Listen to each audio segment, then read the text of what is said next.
Olá, amiga, olá, amigo. Está começando mais um Ponto 3 e eu agradeço a sua companhia em nosso encontro semanal de reflexão e aprofundamento. Para hoje, um tema que toca diretamente a nossa sociedade, a vida de todos os brasileiros. De acordo com o relatório Índice Global de Paz, divulgado em 10 de junho, o mundo ficou menos pacífico neste ano. De acordo com o relatório, os países mantiveram a tendência de aumento nas tensões causadas por crises políticas e econômicas em quase todos os continentes. A situação é ainda pior no Brasil, que caiu 10 posições na comparação com o relatório divulgado no ano passado. E agora aparece na posição 126 do ranking, que mede a paz em 163 países. E para a gente conversar um pouco sobre a busca da paz, a superação da violência, dos conflitos, eu recebo de forma remota os nossos dois convidados, a quem quero acolher, o Padre Kelder José Brandão Figueira. Ele é vigário para a ação social, política e econômica da Arquidiocese de Vitória, no Espírito Santo, e também pároco da paróquia Santa Teresa de Calcutá. Padre Kelder, bem-vindo ao nosso programa. Muito obrigado, Marcos. É um prazer estar com você aqui nesse encontro virtual e todos os telespectadores aí. Obrigado pela participação. Obrigado. O Padre Kelder fala conosco de Vitória, capital do Espírito Santo, e nós vamos para o Rio de Janeiro porque lá está o Antônio Carlos Costa. Ele é presidente do Rio de Paz, teólogo, jornalista, escritor. Antônio, também é uma alegria ter você aqui na nossa conversa. Bem-vindo. Marcos, Padre Kelder, eu me sinto super honrado com esse convite e espero que tenhamos um momento especial, que os que nos ouvirem possam sonhar com a paz. Isso aí é o nosso desejo a partir dessa conversa de hoje, a busca da paz. Já já eu converso com os nossos convidados. E agora eu converso com você que nos acompanha para agradecer a sua fidelidade a essa obra de evangelização. Muito obrigado, você, devoto do Divino Pai Eterno e que faz parte desta família, a família que evangeliza. Você que nos acompanha e que ainda não faz parte, pode também se unir a nós no 62 3506 9800 ou acessar o nosso portal na internet, paieterno.com. Lá também você acompanha todas as notícias referentes à capital da fé de Goiás, Trindade, também a devoção ao Divino Pai Eterno. Vamos então começar a nossa conversa, a nossa reflexão sobre a busca da paz, a superação da violência, a superação de conflitos. E eu quero trazer, a partir dessa pesquisa que eu citei no início do nosso programa, esse mesmo relatório do Índice Global de Paz. Ele afirma que, em relação ao medo da violência, o Brasil está acima da média mundial, que é de 60%. Então, eu queria a participação do Padre Kelder e do Antônio, a colaboração dos dois. O que pode trazer ou o que tem trazido medo ao povo brasileiro? Quando a gente pensa em paz, em segurança, violência, também vem essa sensação. Padre Kelder. Então, Marcos, eu acho que o Antônio, eu acho que ele pode trabalhar isso melhor, né? Porque eu não sou da academia, né? Eu sou um padre de periferia, né? 30 anos trabalhando na periferia. Mas eu acho que a gente precisaria destacar aí conceitualmente, né? O que é a paz e o que é a segurança pública, né? Porque essa sensação de insegurança que a gente vive está muito vinculado às políticas públicas de segurança que deveriam ser implementadas, né, nos estados, né, da federação e na própria nação, né?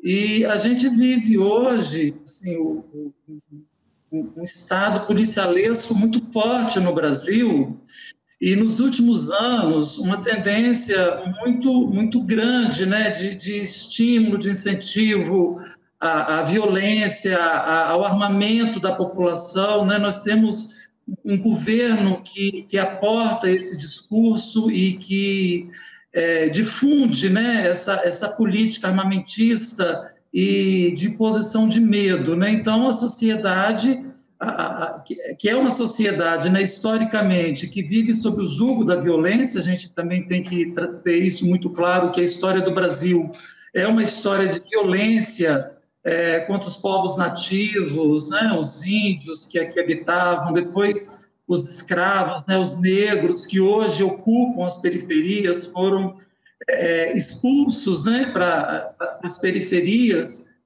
Então, é um histórico de violência contra boa parcela da população, ou contra a maior parcela da população, que é a parcela negra, que é a parcela empobrecida, que são os moradores e moradoras das periferias, das grandes cidades, né? Então, a gente tem esse histórico, e esse histórico agora,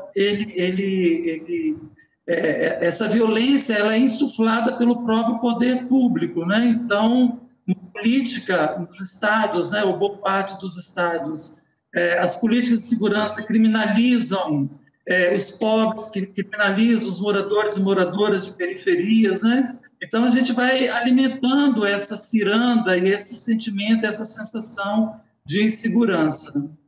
Uhum. Antônio. Marcos, está em curso no Brasil uma química explosiva. Não tem como esse modelo de sociedade dar certo, porque ele funciona como obstetra da criminalidade.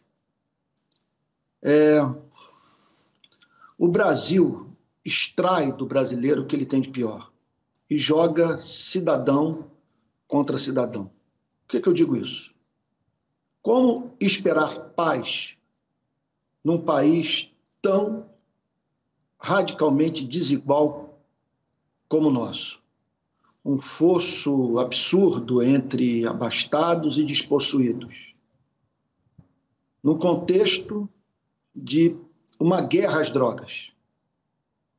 Esses dias eu estava num programa de televisão e uma pessoa, a entrevistadora, a âncora do programa, disse que o tráfico no Brasil, meio que fazendo contraponto ao que eu havia afirmado, que as ações policiais são muito violentas. Ela disse, mas lá na Europa, nos Estados Unidos, você não tem as facções criminosas fortemente armadas, sabe? Como nós temos aqui, especial no Rio de Janeiro. O que eu disse para ela, olha, isso é um dado que você está apresentando importante.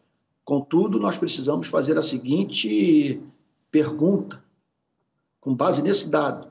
Por que o tráfico de drogas é violento no Brasil? Porque, viajando pela Europa, eu já vivi a experiência de ser abordado, inclusive com muita educação, discrição, por traficantes que estão ali comercializando droga, mas sem fuzil, sem pistola, sem guerra. Então, nós vivemos numa sociedade desigual, num cenário de guerra às drogas, sob a forte influência de uma cultura de consumo. Não falo de uma sociedade de consumo, porque nem todos consomem, mas há uma cultura de consumo que leva as pessoas a sonharem com aquilo que elas jamais obterão. Associado a isso, uma polícia mal remunerada, desprestigiada, mal treinada, mal selecionada, mal supervisionada e, portanto, 60 mil homicídios por ano num país que não está enfrentando guerra civil. E num cenário também assustador do ponto de vista da elucidação da autoria desses crimes. Mais de 90% dos homicídios que ocorrem no solo brasileiro não tem sua autoria elucidada. Então, estamos diante de um problema sistêmico. Nenhuma resposta isolada dá conta da magnitude da tragédia social que nós estamos enfrentando. É preciso que, ao nos aproximarmos desse tema, tenhamos como pressuposto básico o fato de que ele carece de uma análise interdisciplinar e de uma resposta que venha no formato de um pacote. Não há solução isolada para o problema da violência no nosso país. Uhum. O que vocês trazem para isso a nossa conversa, Padre Kelder e Antônio, são elementos muito importantes, chaves que nos fazem compreender esse pano de fundo e o que grande parte das brasileiras e brasileiros sentem na pele, seja aqueles que estão na realidade periférica, que sentem ainda mais as pessoas que são marginalizadas, empobrecidos, negros, enfim, temos aí um percentual muito grande de pessoas que sofrem com isso. E vemos aí também como grande causa, uma causa sistêmica e que depende muito de quem nos lidera, de quem nos governa. E as dificuldades, entre as dificuldades para o alcance da paz que a pesquisa trouxe, um dos fatores de queda no índice da paz refere-se exatamente na descrença com as lideranças e as instituições. Que líderes e que instituições nós precisamos para esse tempo? Especialmente agora que a gente está aí dentro de um cenário pandêmico, mais de 500 mil vidas perdidas, políticas insuficientes, também pensar, projetar um cenário de busca de paz para esse pós-pandemia, que a gente espera que chegue logo. Que autoridades, que lideranças e que instituições nós precisamos? Padre Kelder. Então, Marcos, primeiro, assim, a paz que nós buscamos não é a paz dos cemitérios, mas é a paz que, eu acho que o Antônio trouxe a questão da desigualdade social, isso é fundamental, mas a paz que seja fruto da justiça, E para nós, assim, que somos de uma instituição religiosa, paz fruto da justiça e justiça, não uma justiça imparcial, uma justiça cega, mas uma justiça que seja expressão de um sistema que coloque a vida e a dignidade do ser humano no centro das relações, Então, nós precisamos de líderes, de lideranças que tenham respeito pela vida e pela dignidade de todo e qualquer ser humano, e não lideranças que fazem o contrário disso, que fazem o avesso disso, como a gente tem presenciado no Brasil, um desrespeito absurdo com a vida humana, com a dignidade do ser humano, e uma sociedade que aprendeu, inclusive, Antônio, a naturalizar a violência, e a desenvolver essa narrativa, esse discurso belicoso, de que a violência tem que ser combatida com a violência, quando nós sabemos que a gente precisa desenvolver um discurso, uma narrativa inversa a essa, não é a violência que vai resolver o problema da violência, mas a violência a gente vai conseguir minimizar, porque também não sou utópico de achar que nós vamos acabar com toda e qualquer forma de violência, porque historicamente isso se prova impossível, mas que a gente viva numa sociedade com graus mínimos de um processo civilizatório, que nós estamos perdendo a cada dia no Brasil. O pouco que nós tínhamos avançado, nós hoje estamos perdendo, Para você ter ideia, Marcos, aqui em Vitória, nós estamos tendo absurdo de um vereador entrar numa escola estadual para intimidar uma professora que trabalhou matemática LGBTQI+, Então, a gente está vendo, assim, a sociedade e os representantes dos poderes constituídos e também de lideranças religiosas trabalhar o inverso daquilo que seria uma sociedade civilizada, Então, é isso que nós precisamos, de lideranças civilizadas, minimamente, para conduzir o nosso povo, Uhum. E isso em todas as instituições, tá, Marcos? Eu acho que isso na sociedade de uma maneira geral, nas instituições públicas, os governos, nessas diversas esferas de poder que a gente tem na República Federativa e, principalmente, Marcos, as instituições religiosas, porque também os discursos de intolerância que a gente presencia hoje nas instituições religiosas, são coisas assim absurdas, um fundamentalismo barato, que não tem comprometimento com a vida, com a realidade, né? De uma indiferença torpe com a dignidade das pessoas, né? E aí a sociedade ela vai naturalizando a violência e a gente vê esse caldeirão aí que o Antônio descreveu muito bem. Eu queria trazer para ele exatamente esse ponto que o senhor veio agora, Padre Kelder levantou, da questão religiosa. Como pensar a paz ou como buscar a paz diante desse cenário em que lideranças religiosas são intolerantes, agressivas, violentas e fazem uma necropolítica, e a gente vê aí um grande envolvimento de figurões religiosos dentro do nosso ambiente político, utilizando a palavra, a paz que a palavra nos traz, como um instrumento também de intimidação. Marcos Túlio, Padre Kelder, eu fico feliz de, nesse nosso diálogo, observar tamanha afinidade de pensamento.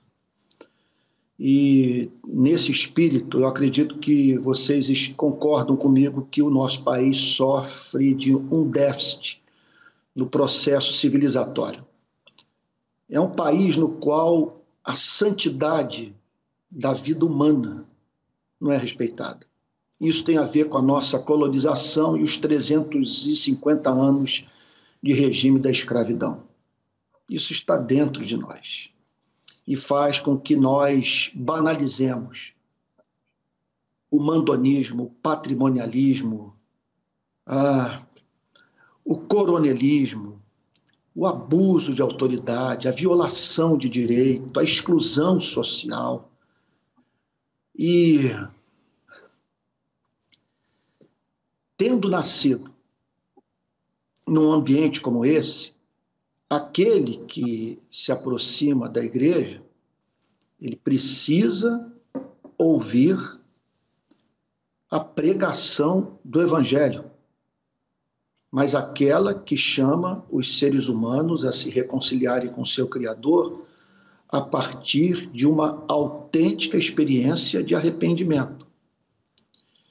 E como consequência dessa experiência inicial de conversão, que alguém já disse que a conversão é um voltar-se para Deus em arrependimento e fé. Uma vez que uma pessoa, um brasileiro, tenha se voltado para Deus em arrependimento e fé, ele precisa ser exposto às porções éticas das Sagradas Escrituras, em especial os profetas maiores, os profetas menores. É um texto como o do Sermão da Montanha, a fim de que esse brasileiro que frequenta uma igreja, seja católica, seja protestante, ele seja salvo do Brasil. Então, como explicar pessoas que se dizem cristãs estarem do lado do obscurantismo? Isso deve-se, em muito, a essa pregação que, baseada em prosperidade e não em arrependimento e fé. E como essas pessoas que se aproximam da igreja acabam trazendo para dentro das nossas comunidades cristãs toda essa bagagem cultural de trivialização da santidade da vida humana, nós vamos encontrar lá na ponta pessoas que se dizem cristãs apoiando de modo efusivo, incondicional, acrítico, fanático, cego, quem tem como meta de governo botar uma pistola na cintura de cada brasileiro. Alguém que celebra a memória de torturador e diz que o período do chamado regime militar trouxe benefício incalculável para a nossa democracia. Portanto, é de fundamental importância que a gente chame à conversão os membros das nossas igrejas. Eu estou convencido, e eu posso dizer isso do ponto de vista de quem conhece bem o protestantismo brasileiro, que grande parte dessas pessoas que superlotam os templos evangélicos do nosso país tiveram encontro com a igreja, mas não tiveram encontro com Cristo. Uhum. esse encontro com Cristo que o Antônio traz para nós, e a gente traduz aqui também numa linguagem pastoral, partindo também do magistério do Papa Francisco, dos documentos da igreja, a conversão pastoral, esse encontro pessoal com Jesus Cristo, que faz de nós promotores da paz. O próprio Evangelho já nos traz a essência do que é promover a paz. Trouxemos aqui muitos elementos que nos ajudam a compreender o que estamos vivendo, esse cenário violento, sangrento. Agora eu queria pensar propostas para uma paz possível. Já falamos que políticas públicas são necessárias para o nosso país, que depende dos nossos governos em todas as esferas, mas também nós, homens e mulheres de boa vontade. Qual a nossa parcela, o que nós podemos fazer para alcançar essa paz possível? Padre Kelder. Eu não sei se é o Luther King que fala isso, mas é um ativista norte-americano, né? E assim, o que me incomoda não é o barulho, o grito dos maus, mas é o silêncio dos bons. Isso. Eu acho que... eu acho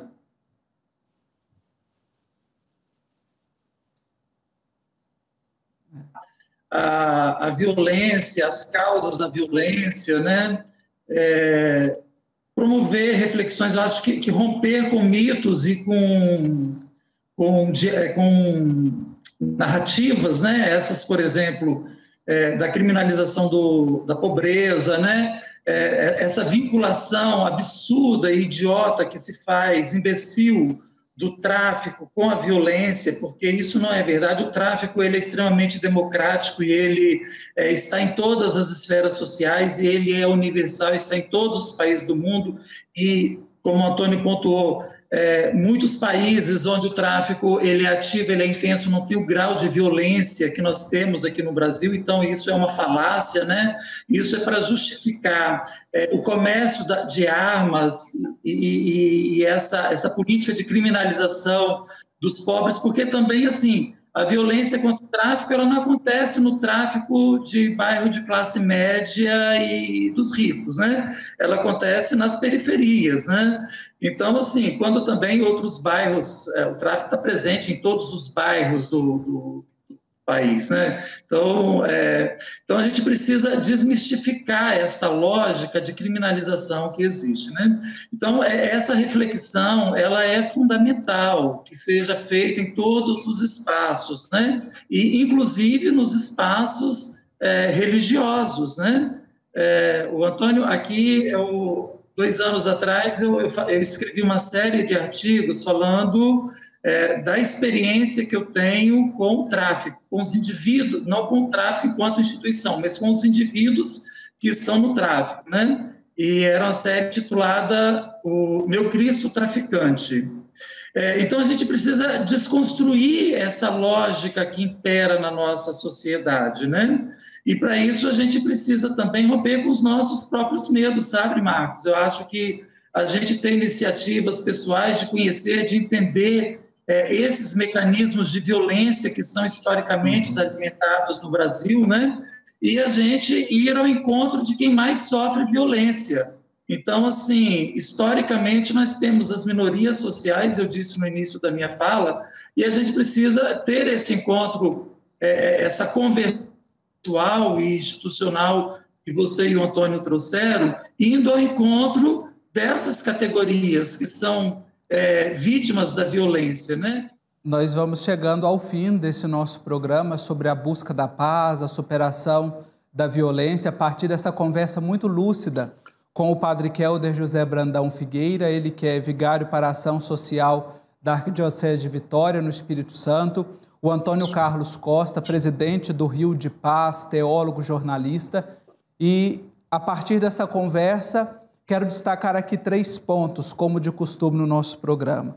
Primeiro, que a paz, fruto da justiça, como nós cristãos acreditamos e almejamos, ela passa pela dignidade, a dignidade das pessoas no centro do discurso e da ação política, social, religiosa, porque a santidade da vida humana é imprescindível. A santidade não pode ser trocada por outra coisa. Não podemos trocar as pessoas por coisas. E claro, políticas públicas.